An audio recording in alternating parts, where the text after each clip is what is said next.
Hey everybody, it's Dr. Mac. I am outside of Ashland City, Tennessee. Looking ahead about 200 yards, I see the Cumberland River.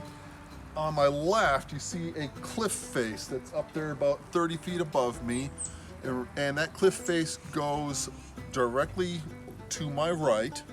And right behind me, you see this just a little rivulet. And I want to point this out because first of all, we see very much a sedimentary rock. Look at these tiny little layers of sedimentary rock in here. And that little stream, of course, it's now November, so it's very low water season. But in spring, this would be really coming through and pouring with lots of water.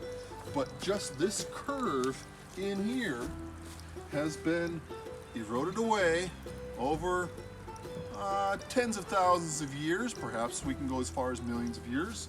But something would have happened that this layer was a little more resistant to rock, so that in turn, tiny little rivulet back there eroded rock, and you get a slight U-shape, horseshoe shape erosion area, and that will erode faster. There's softer rock on top, harder rock here. That softer rock eroded faster, and your waterfall, what there is of it, is going up the valley faster than this more resistant rock here. So there's a little bit on valley growth and extension and waterfalls.